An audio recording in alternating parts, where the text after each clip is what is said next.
galera, tudo bem? Bem-vindos a esse vídeo de dicas e apostas da prova da Secretaria de Saúde de Pernambuco. O meu nome é Ana B, podem me seguir no Instagram, mandem dúvidas sobre o GO que eu vou sempre responder vocês. Sou residente da Escola Paulista de Medicina e é um prazer estar com vocês aqui hoje. Bora começar então.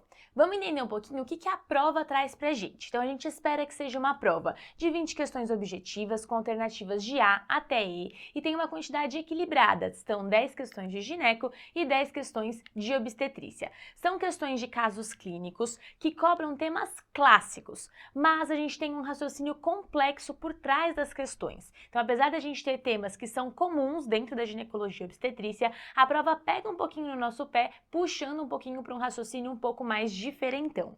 E ele sai um pouquinho do óbvio. A gente tem que pensar com o suporte teórico que eu tenho certeza que vocês já adquiriram ao longo do ano. Até 2021, a gente tinha uma prova com questões bem diretas dentro da obstetrícia. Então a gente tinha a pergunta sobre números, a gente tinha decorebas, ou você sabia ou você não sabia responder a questão. Mas a partir de 2022, a gente começou a ter um padrão um pouquinho semelhante, tanto de obstetrícia quanto de ginecologia. As duas cobram casos clínicos. Bora começar aqui então com o nosso primeiro tema de hoje. A gente vai falar um pouquinho sobre incontinência urinária e prolapsos genitais, porque são assuntos importantes que vão cair na sua prova, beleza? Então vamos lá. Falando um pouquinho da incontinência urinária, a gente vai dividir ela em incontinência de esforço e incontinência de urgência. Vamos falar primeiro da incontinência de esforço, que nada mais é do que uma perda de urina relacionada ao exercício ou ao esforço que aumenta a pressão intraabdominal. E a gente precisa saber que diagnóstico de incontinência de esforço é um diagnóstico clínico. A gente não precisa de estudo urodinâmico ou qualquer outro exame para que a gente consiga diagnosticar essa doença. E aí a gente vai dividir a nossa clínica sabendo o valor da pressão de perda dessa urina. E isso a gente só vai saber se a gente fizer uma urodinâmica, que lembra, não é necessário para a gente fazer o diagnóstico. Mas vamos lá, se a gente tiver esse valor da pressão de perda, a gente vai dividir a incontinência de esforço em incontinência por hipermobilidade vesical. E aqui a gente está falando das pressões de perdas altas, e a gente tem uma pressão de perda acima de 90. E isso vai ser porque a gente vai ter um colo que se movimenta, ou seja, para que a gente tenha uma perda, a gente vai precisar de uma movimentação bem grande. Agora, perdas pequenas, abaixo de 60, perdas aos mínimos esforços, é quando a gente está falando de uma incontinência de esforço por um defeito esfincteriano. Então, qualquer esforço que a gente já vai ter uma perda, e é por isso que é uma perda aos pequenos esforços.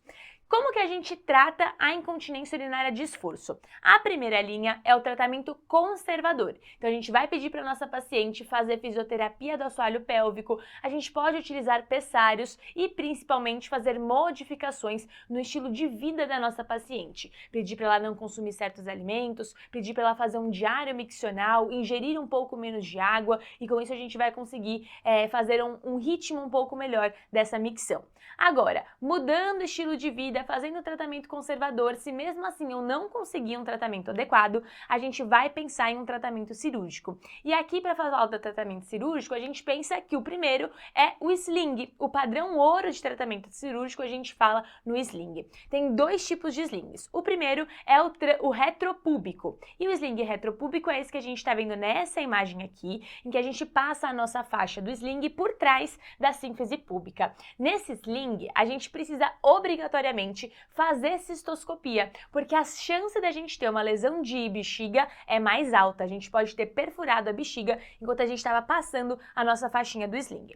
Agora, se eu estiver falando de um sling transobturatório, a gente não vai precisar fazer obrigatoriamente a cistoscopia, porque a chance da gente ter lesado a bexiga ao passar essa faixa do sling é muito menor.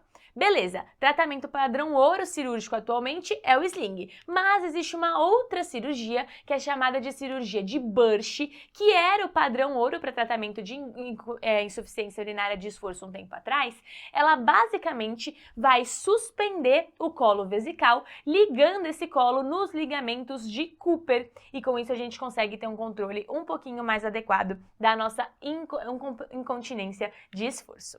Agora vamos mudar para a incontinência urinária de urgência. Qual é a sua definição? Basicamente, a gente tem uma perda involuntária de urina associada a uma urgência miccional. E aqui a gente tem uma instituição maior, que é a síndrome da bexiga hiperativa, em que eu vou ter uma frequência urinária aumentada, vou ter essa urgência, posso ter noctúria, que é quando a paciente acorda muitas vezes à noite para poder urinar, e dentro da síndrome da bexiga hiperativa, eu tenho a síndrome seca, em que eu tenho essa urgência, mas eu não tenho perda de urina, e eu posso ter a síndrome da bexiga hiperativa úmida, em que eu tenho a urgência miccional, eu tenho a frequência aumentada e eu perco urina. É aqui, nessa síndrome da bexiga hiperativa úmida, que se enquadra a minha incontinência urinária de urgência.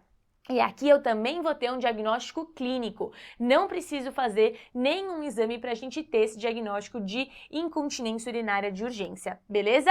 Como que eu vou tratar? Para a gente tratar, a primeira opção, de novo, tratamento conservador. Então vamos pedir para nossa paciente fazer fisioterapia do assoalho pélvico, mudanças dos estilos de vida, e com isso a gente vai ter um bom controle da incontinência de urgência. Agora, se não tiver funcionado, eu penso em fazer o tratamento medicamentoso. Para fazer o tratamento medicamentoso, eu preciso que vocês entendam como que funciona os receptores da bexiga. E lá no corpo vesical, eu tenho receptores beta-3 adrenérgicos e receptores M3 e M2, que são receptores muscarínicos, receptores colinérgicos. Por que eu preciso que vocês entendam isso? Porque o mecanismo de ação dos nossos medicamentos tem tudo a ver com esses receptores aqui, beleza? Olha só. Quando a bexiga está enchendo, a gente sabe que quem está trabalhando é o sistema simpático. E isso faz com que os receptores beta-3 adrenérgicos deixem a nossa bexiga relaxada. E isso é no processo de enchimento. Ou seja, a paciente não está perdendo urina enquanto a bexiga está enchendo. Então, isso é bom. Eu quero fazer com que os meus receptores beta-3 adrenérgicos fiquem ativados. E é por isso que uma opção medicamentosa que eu tenho é a utilização dos agonistas beta-3 adrenérgicos, como por exemplo o mirabegron. O mirabegron é ótimo porque ele tem menos efeitos colaterais. Agora, quando a gente pensa, quando a bexiga está esvaziando, a gente sabe que quem está trabalhando é o sistema parasimpático, porque a gente vai ter os receptores M3 da bexiga contraindo a musculatura da bexiga, certo? Então eu não quero que a minha paciente perca urina, eu não quero que ela tenha a fase do esvaziamento vesical. O que eu vou fazer para isso? Eu vou dar um medicamento que seja anticolinérgico contra aqueles receptores que estão fazendo com que a minha musculatura da bexiga fique contraída, certo? Algumas opções que eu tenho de anticolinérgicos são a oxibutinina e a solifenacina. Esses dois têm mais efeitos colaterais quando a gente compara eles com o mirabegron. E a gente tem algumas contraindicações clássicas, como por exemplo, pacientes muito idosinhos que já são demenciados, a gente não pode utilizar anticolinérgicos porque eles vão piorar. Beleza? Tratamento medicamentoso, então, foi. Bora entender que a gente tem um outro tipo de incontinência urinária, que é a mista, que é quando eu somo sintomas de esforço e sintomas de urgência. E aqui, o tratamento, a gente tem que pensar em sempre tratar quem está prevalecendo primeiro. Se prevalece o esforço, eu trato primeiro o esforço. Se prevalece a urgência, eu trato primeiro a urgência. E aqui, sim, eu preciso fazer um estudo urodinâmico. Essa é uma indicação formal da gente fazer um estudo urodinâmico. Olha só aqui um estudo de uma incontinência mista. Então, na primeira curva, eu tenho uma incontinência que é por urgência. Aumentou, eu tenho uma contração não inibida do meu músculo detrusor da bexiga, que vai aumentar a minha pressão vesical e isso vai se refletir num fluxo. A terceira curva é quando eu tenho uma paciente que tem uma incontinência de esforço. Olha só, aumentou a pressão intraabdominal e isso reflete no aumento da pressão vesical, refletindo num fluxo vesical. E a nossa curvinha do meio é quando junta as duas. Olha só, eu tenho uma contração não inibida do músculo detrusor com um aumento da pressão intraabdominal que vai aumentar a pressão vesical e, consequentemente, eu vou ter um fluxo na minha bexiga. Beleza, galera? Então a gente fechou a parte de incontinência urinária. Vamos entender um pouquinho de prolapsos genitais. E aqui eu vou falar rapidamente, porque eu quero que você acerte a questão que vai aparecer na sua prova do CSPE. Quando vocês forem abrir a caderno de questões, vocês vão lembrar de mim. Vamos entender o que é o POPQ e o que a gente precisa saber. Então, o POPQ basicamente é esse gráfico que a gente tem aqui e ele tem alguns pontos muito importantes de referência anatômica pra gente. Os pontos da parede anterior são esses aqui, AA e BA. Eu sei que AA é sempre o valor de referência menos 3. E o ponto BA é o ponto que vai estar mais prolapsado da parede anterior. Quando eu não tenho um prolapso genital da parede vaginal anterior, os dois pontos AA e BA estão localizados em menos 3. E isso vale também para a parede posterior.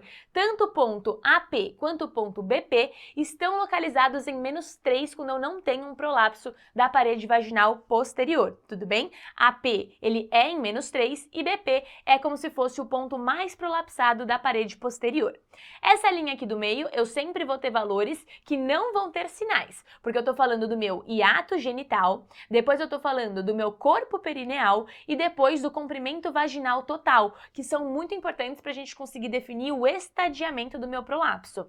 E o ponto C, ele é o ponto C de colo ou o ponto C de cúpula, quando eu tenho uma paciente histerectomizada. E o ponto B é o fundo do saco de Douglas. Importante lembrar que quando uma paciente é histerectomizada, ou seja, ela não tem mais útero, a gente não vai ter o ponto D do nosso gráfico do POPQ. Beleza? Além disso, eu preciso que vocês entendam essa reguinha do estadiamento, porque o estadiamento dos prolapsos, eles são cobrados na prova. Então, o que eu preciso saber? Que estadiamento 1 é quando eu tenho prolapsos, mas eles estão acima do ímen, acima do ponto menos 1, tudo bem? Entre menos 1 e o ponto mais 1, ou seja, um pouquinho antes do ímen e um pouquinho para fora do ímen, eu tenho um prolapso estádio 2. Se eu tenho um ponto que vai do ponto mais 1 até o ponto do comprimento vaginal total menos 2, eu estou falando de um estádio do prolapso que é um estadiamento 3. E se eu tenho um prolapso que está acima do ponto CVT menos 2, ou seja, comprimento vaginal total menos 2, eu estou falando de um prolapso estadiamento 4, que é considerado um prolapso total. Beleza? O que a prova do CSPE cobra da gente? E isso aparece recorrentemente ao longo dos anos. Ele cobra muito o diagnóstico de um colo hipertrófico. E o colo hipertrófico nada mais é quando a gente tem uma diferença entre o ponto C do colo e o ponto D do fundo de saco de Douglas maior do que 4 centímetros, porque isso significa que a distância entre eles é muito grande. Ou seja, tudo isso aqui que vai do ponto C até o ponto D é colo. Eu tenho um colo muito grande. Eles simulam um prolapso genital, porque a paciente consegue de fato sentir como se fosse uma bola na vagina, mas não é porque eu tenho estruturas que desceram ali no canal vaginal, é só porque eu tenho um colo muito grande. Dessa forma, eu preciso fazer o diagnóstico pelo meu POPQ e eu preciso tratar e lembrar que o tratamento para um colo hipertrófico nada mais é do que a cirurgia de Manchester, que é a amputação do colo uterino, beleza? Vamos dar uma olhadinha na questão que a gente tem fresca, questão aqui do ano passado. A gente tem uma paciente de 60 anos de idade que vem para o ambulatório de gineco com queixa de bola na vagina aos esforços. No exame, foi realizado o POPQ, que demonstrou o seguinte cenário. Olha só, na parede anterior, eu não tenho prolapso, os dois pontos estão em menos 3. Na parede posterior, também não tenho prolapso, 2 pontos em menos 3. E eu também não tenho prolapso nem de colo, nem do ponto D.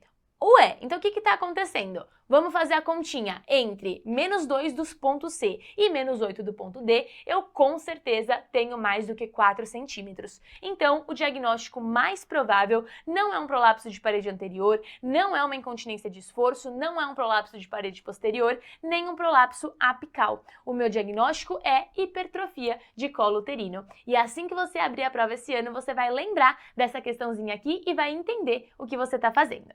Bora para o nosso segundo assunto, que é câncer de colo de útero, que a prova também adora. Vamos entender um pouquinho como que é feito o rastreamento pelo Ministério da Saúde. Então, o Ministério da Saúde preconiza que a gente faça Papa Nicolau naquelas pacientes que são sexualmente ativas a partir dos 25 anos de idade. Depois que eu tiver 2 exames negativos anuais, eu posso passar para uma frequência trienal da realização desses exames e eu paro de fazer o rastreamento aos 64 anos, desde que a minha paciente tenha 2 exames negativos consecutivos nos últimos 5 anos.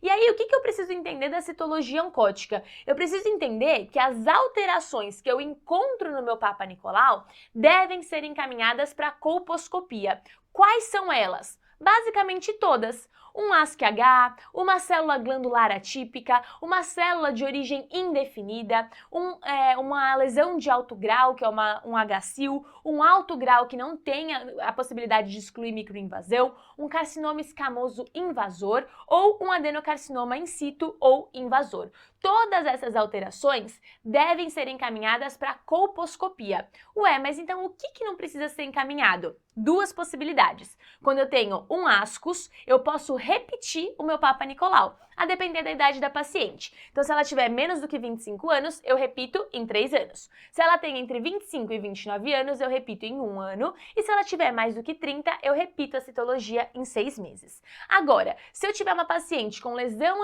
de baixo grau encontrada no Papa Nicolau, eu também posso repetir. Sou um pouquinho menos permissivo. Menos de 25, repito em 3 anos. Se tiver 25 ou mais, eu passo a repetir já numa frequência de 6 meses. E essas são as duas únicas alterações do Papa Nicolau que permitem a repetição desse exame.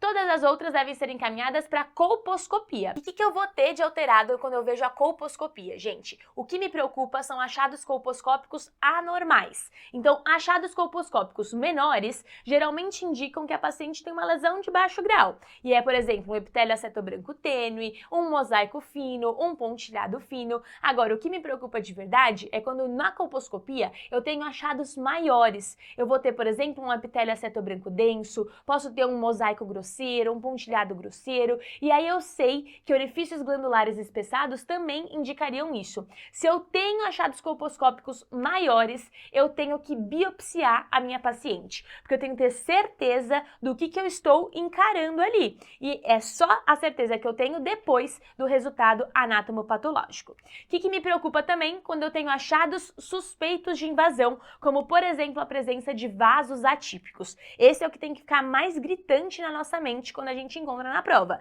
Vasos atípicos é o que mais indica pra gente que aquela paciente tem um sinal sugestivo de invasão, beleza? Dentro da colposcopia ainda, eu queria que vocês lembrassem dos tipos de zona de transformação. Então, quando eu tenho uma zona de transformação do tipo 1, significa que a minha JEC, ou seja, a minha junção escamocolunar, é completamente ectocervical. E a zona de transformação do tipo 2 significa que a JEC, ela tem um componente endocervical, mas eu ainda consigo ver ele completamente. Então, zona de transformação do tipo 1 e do tipo 2 significa que são completamente visíveis as minhas JECs.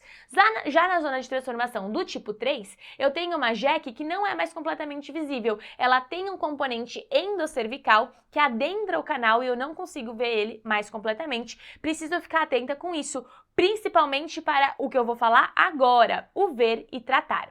Ver e tratar é uma parte específica do nosso fluxograma. O que a gente viu até agora? A gente está rastreando nossas pacientes com Papa Nicolau. Alterações do Papa Nicolau a gente manda para colpo. Alterações da colposcopia a gente biopsia e pela biópsia eu vou ter um resultado anatomopatológico que vai me indicar o que fazer. O ver e tratar nada mais é do que pular a etapa da biópsia. Eu vou ver que eu tenho achados e eu vou poder fazer direto uma ictérese da zona de transformação, tirar um pedacinho daquele colo, ao invés de biopsiar antes para ver se realmente seria necessário essa ictérese da zona de transformação. Mas para que eu faça o ver e tratar, eu preciso ter algumas condições que vão estar sendo atendidas. A primeira delas é uma paciente que tenha mais do que 25 anos. Preciso ter uma paciente que no Papa Nicolau tenha tido uma lesão de alto grau, preciso ter uma lesão restrita ao colo, com zonas de transformação do tipo 1 ou do tipo 2, ou seja, com JEC completamente visível. E na colposcopia eu preciso ter achados maiores, então um epitélio acetobranco denso, um mosaico grosseiro, um pontilhado grosseiro, e não posso ter sinais sugestivos de invasão, não posso ter vasos atípicos. Se tudo isso estiver sendo atendido, aí beleza, eu posso fazer o ver e tratar. Achei lá na colposcopia essa lesão, tinha tido um Papa Nicolau com um HSIL, posso fazer a ictérese da zona de transformação direto porque eu não quero deixar a minha paciente ir embora e perder a oportunidade de fazer esse tratamento. Belezinha? Vamos falar um pouquinho de estadiamento, porque a prova do CSPE adora cobrar estadiamento de colo. Vamos lembrar que o estadiamento vai de 1 a 4, sendo que 1, as lesões estão restritas ao colo, 2, a lesão pega terço superior da vagina, 3, pega terço inferior da vagina e 4, a gente já tem metástases, porque a disseminação do meu câncer de colo de útero é feito por contiguidade, célula a célula, e por isso que a gente tem essa progressão do estadiamento. Dentro do estadiamento do tipo 1, com lesões restritas ao colo, eu queria que vocês lembrassem que o 1A são lesões microscópicas. Eu não consigo ver elas a olho nu. 1A1 são lesões de até 3 milímetros de invasão de profundidade do meu estroma pelo carcinoma. E 1A2 são lesões de 3 milímetros a 5 milímetros de invasão em profundidade. O 1B1 é uma transição entre as lesões microscópicas e as lesões macroscópicas. Então vai de 5 milímetros até as lesões menores do que 2 centímetros. E depois, 1B2 e 1B3 a gente já passa a ter lesões macroscópicas. 1B2 são lesões maiores ou iguais a 2, mas ainda menores do que 4. E o 1B2 são lesões maior ou iguais a 4 centímetros, mas que ainda estão restritas ao colo. Quando a gente tem uma invasão do terço superior da vagina, a gente vai para o estadiamento 2. E aí no estadiamento 2 eu posso ter o 2A1 com tumores menores do que 4 centímetros e o 2A2 com tumores maior ou igual a 4 centímetros. O 2B a gente já tem, além de terço superior da vagina, uma invasão de paramétrio, e isso é importante para a gente falar do nosso tratamento. No estadiamento 3, a gente pega terço inferior da vagina, sendo que 3A só pega terço inferior da vagina, 3B tem hidronefrose ou o meu tumor se estende até a parede pélvica, e no 3C a gente já tem acometimento de linfonodo. 3C1 a gente pega linfonodo pélvico e 3C2 a gente pega linfonodo paraórtico. No estadiamento 4 já temos metástases. O estadiamento 4A a gente tem metástases por contiguidade de órgãos próximos, reto e bexiga, e no 4B a gente já tem metástases à distância. E por que a gente fala tanto de estadiamento? Para que a gente conseguisse chegar nessa tabelinha aqui de tratamento do câncer de colo de útero. O tratamento desse tipo de câncer depende totalmente do estadiamento, e é por isso que a gente fixa tanto nessa tela. Vamos entender aqui então.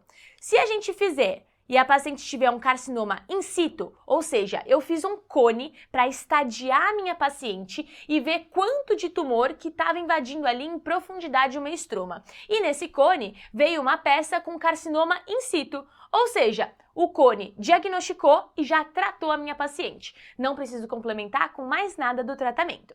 Quando eu passo para um estadiamento 1A1, ou seja, cânceres com invasão menor ou igual a 3 milímetros de profundidade do estroma, o meu tratamento é fazer uma esterectomia simples. Se a paciente me falar, doutora, quero gestar, não tenho filho ainda, eu posso considerar tratar a minha paciente do 1A1 com um cone, mas lembra que não é o tratamento de eleição. Meu tratamento de eleição é fazer uma esterectomia simples.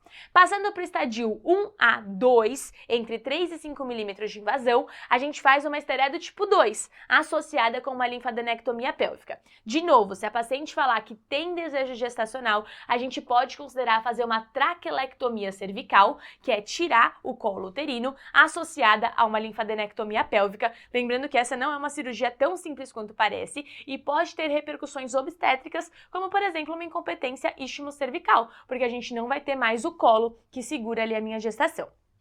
No estadio 1B1 e 1B2, em que a gente tem lesões que vão desde 5 milímetros até 4 centímetros, a gente pensa em fazer uma cirurgia chamada de Vertain Meigs, em que a gente faz uma esterectomia do tipo 3, ou ampliada ou radical. Agora, no estadiamento 1B3, com tumores maiores do que 4 centímetros, a gente não pode mais fazer Vertime, a gente vai pensar em quimio-rádio. Mas lembra que quando a gente passa para o estadiamento 2A, com o 2A1, a gente ainda tem tumores menores do que 4 centímetros, pegando o terço superior da vagina? Então a gente pode sim, no 2A, considerar fazer um Vertime Meigs, ou então a gente já pensa em fazer a quimio-rádio. E a partir do estadiamento 2B, em que o nosso câncer já invade paramétrio, se invade paramétrio, a gente para de operar e a gente pensa em fazer quimio-radioterapia. E quando a gente tem cânceres metastáticos, a gente pensa em fazer uma quimio paliativa associada com uma radioterapia local só para controle de sintomas como, por exemplo, o sangramento.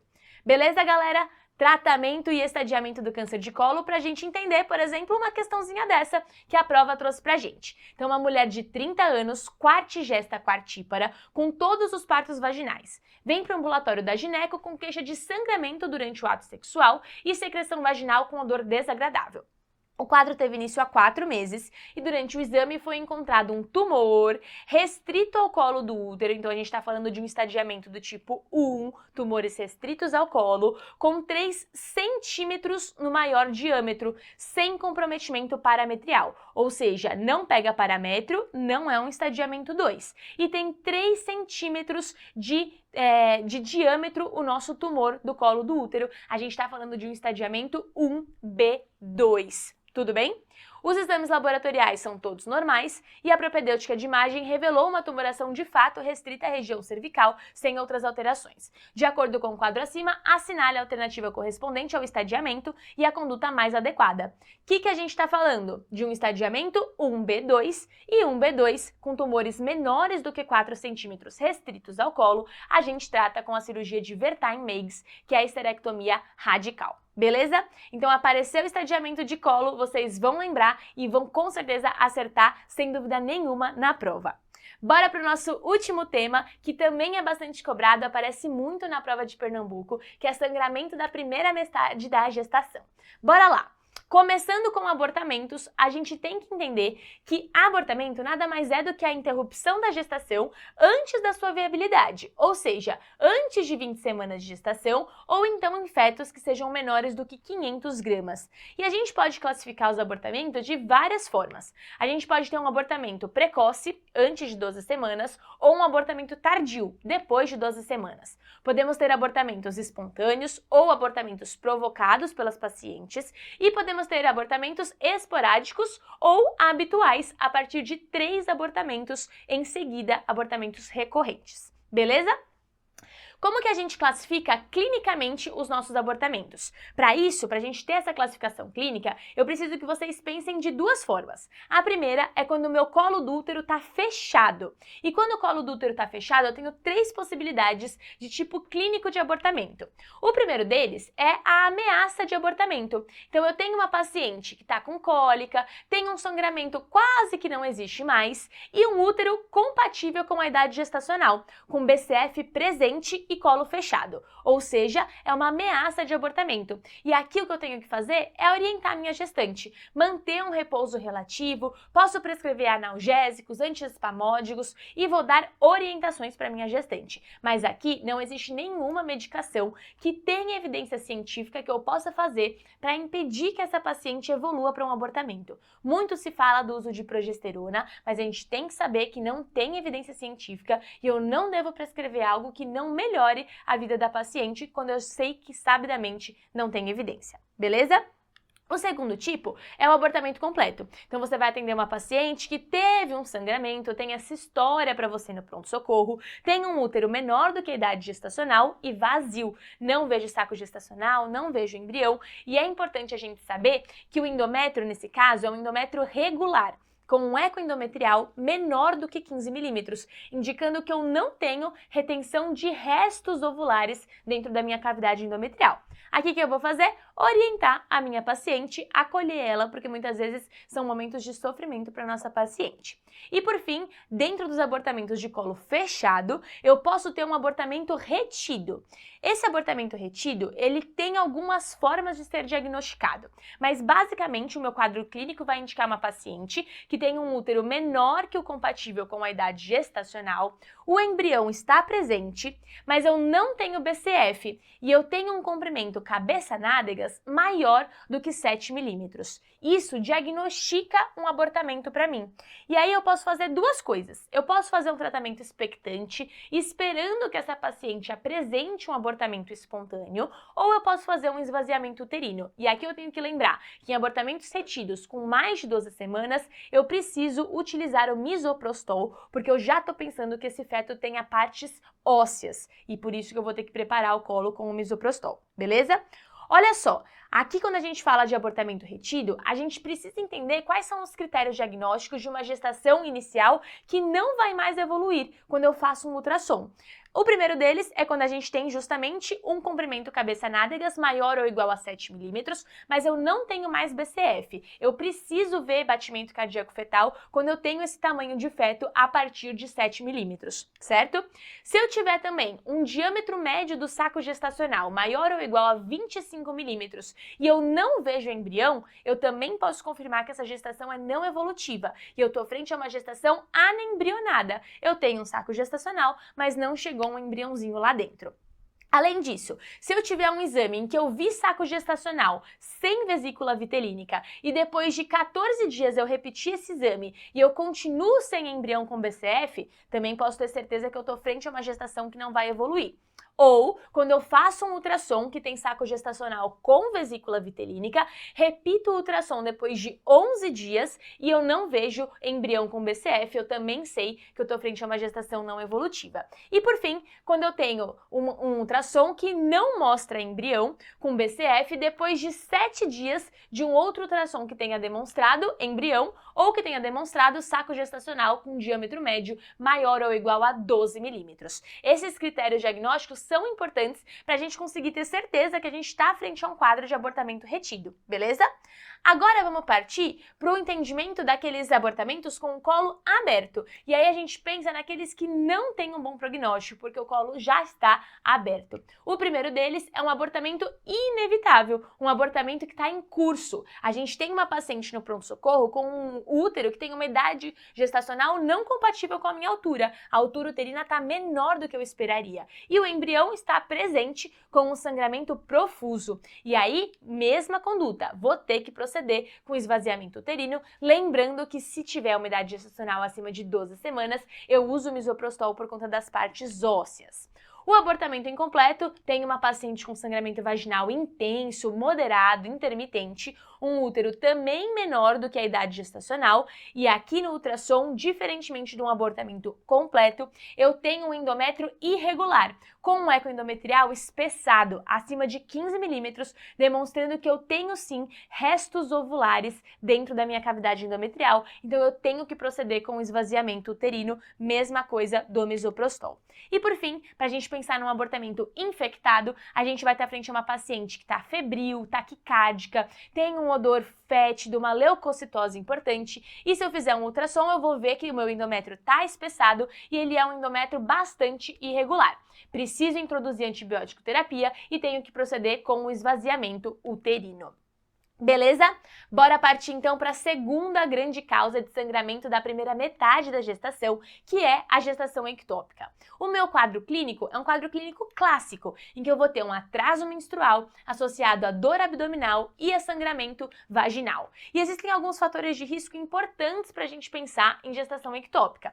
Posso ter uma gestação ectópica prévia, uma cirurgia tubária, posso ter uma doença inflamatória pélvica aguda, uma anticoncepção de emergência aumenta o risco de gestação ectópica, pacientes que fizeram reprodução assistida, pacientes tabagistas e pacientes usuárias de DIU. Aqui a gente tem que ter cuidado porque o DIU ele não aumenta o índice de gestação ectópica absolutamente. A gente tem um aumento de risco relativo, porque o DIU ele é um método contraceptivo super eficaz. Então, como um todo, ele vai diminuir o número absoluto de gestações. Porém, quando a gente tem gestação, aumenta-se o risco dessa gestação ser tubária e a gente tem uma gestação ectópica. Belezinha?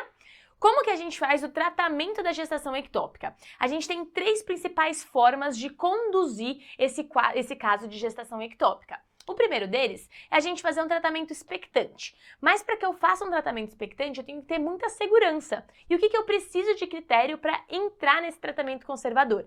Preciso que a minha paciente esteja estável, preciso que a minha ectópica seja íntegra, preciso de um beta-HCG declinante nas primeiras 48 horas, com níveis iniciais de beta-HCG abaixo de 2.000. Então, quando eu doso a primeira vez o beta-HCG da paciente, quando eu encontro ela no pronto-socorro, esse beta-HCG tem que estar estar abaixo de 2.000 para eu pensar em apenas acompanhar semanalmente esse beta-HCG e ele tem que estar em queda para a gente continuar fazendo o tratamento conservador.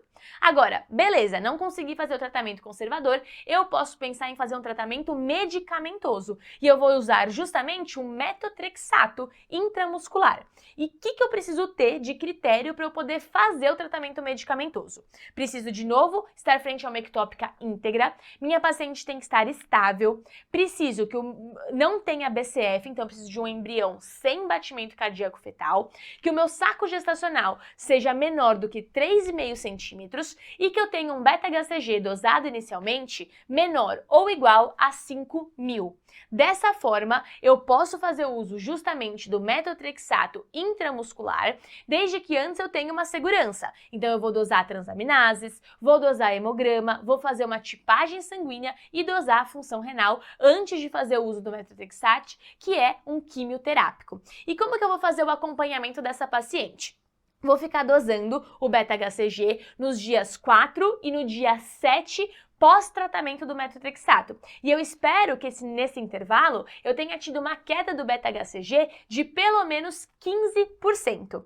Se não tiver sido eficaz, eu posso repetir o tratamento com metotrexato, desde que todas essas características aqui em cima estejam sendo atendidas novamente. E lembrar justamente de ter todos esses critérios clínicos, porque senão eu não vou poder fazer uso do tratamento medicamentoso. O que eu vou precisar fazer? Um tratamento cirúrgico. E aí eu tenho duas opções de tratamento cirúrgico. O primeiro deles é uma cirurgia conservadora, que é a salpingostomia. E aqui eu também preciso de critérios atendidos. Então eu vou ter que ter uma ectópica íntegra, com beta-HCG inicial menor ou igual a 5.000, paciente estável e pacientes que ainda têm um desejo reprodutivo, senão não faz sentido a gente pensar em preservar a tuba uterina dela. Agora, se eu não conseguir atender aos critérios da salpingostomia, eu vou pensar em fazer uma cirurgia radical, que é tirar a minha trompa, fazer uma salpingectomia. E aqui eu vou fazer a cirurgia radical para pacientes que tenham ectópica rota, que já tenham prole constituída,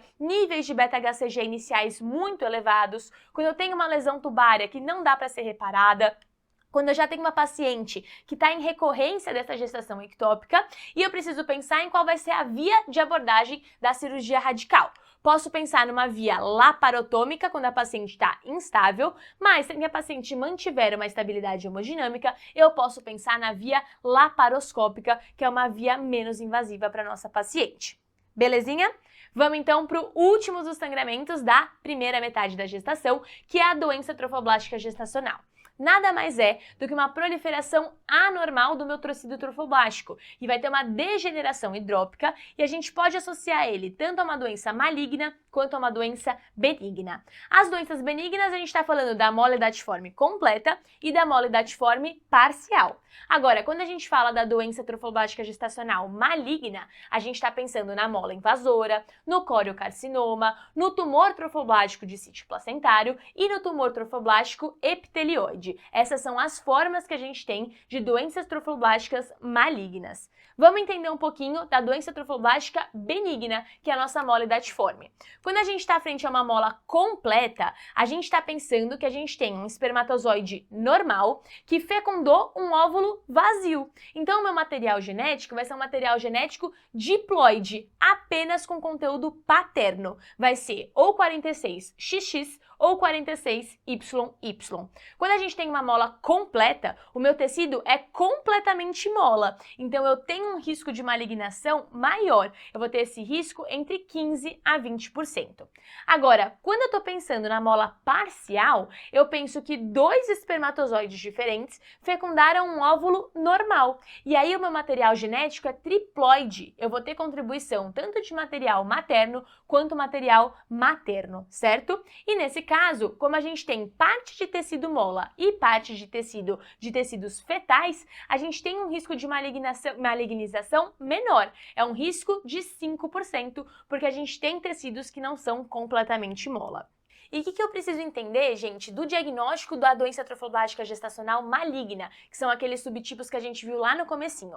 O diagnóstico, ele vai ser feito depois que eu fizer o esvaziamento da mola hidatiforme. Então, eu vou fazer, por exemplo, um amil para esvaziar o conteúdo da mola hidatiforme. E nesse acompanhamento pós-esvaziamento molar, eu vou ter uma curva de beta-HCG que fica ou em platô ou que retorna à ascensão depois de uma queda inicial. Com isso, a gente começa a suspeitar que a gente está frente a uma neoplasia trofoblástica gestacional. E quando a gente está frente a uma neoplasia maligna, a gente pensa em tratar com quimioterapia, que inicialmente pode ser com metotrexato ou então a gente pode associar a uma poliquimioterapia, dependendo do estadiamento clínico da minha neoplasia trofoblástica gestacional. Belezinha? Vamos ver aqui então essa questão que a prova também trouxe pra gente de sangramentos da primeira metade da gestação.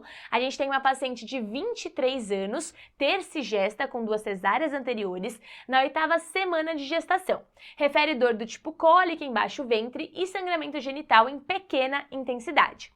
No exame, o toque vaginal tem um colo fechado, com sangramento discreto em dedo de luva e útero aumentado de volume compatível com a gestação. Então, se a gente tem um colo uterino fechado, a gente está pensando naqueles 3 primeiros tipos clínicos de abortamento com colo fechado que a gente viu. Ou é uma ameaça de abortamento, ou é um abortamento completo, ou é um abortamento retido. E a gente sabe que o nosso útero tem um aumento de volume compatível com a idade gestacional. Então, beleza, vamos entender o que a gente está fazendo aqui. Estamos frente, muito provavelmente, a uma ameaça de abortamento, porque a gente tem justamente essa gestação em andamento com uma altura uterina compatível. Se a gente tivesse tido um abortamento completo, a gente teria uma altura uterina menor do que a gente estaria vendo ali, e se a gente tivesse um abortamento retido, também o útero é menor do que a gente esperaria para a idade gestacional. Ele pergunta qual é a conduta mais adequada. E aí a gente sabe que a gente vai precisar fazer uma ultrassonografia e iniciar a progesterona? Não! Lembra que a gente viu que progesterona não tem evidência científica de melhora. Letra B, solicitar ultrassonografia, iniciar analgésico, antiespasmódico, recomendar abstinência sexual e repouso relativo. Perfeito, essa é a nossa resposta. Olha a letra C, solicitar ultrassom, analgésico, antiespasmódico, progesterona e recomendar abstinência sexual e repouso relativo. Não vamos recomendar progesterona. Letra D, iniciar cloridrato de piperolato, hesperidina e ácido ascórbico. Não também, não tem evidência. E letra E, iniciar progesterona, não. Não vamos iniciar nenhuma medicação que não tenha evidência científica de melhora para a nossa paciente.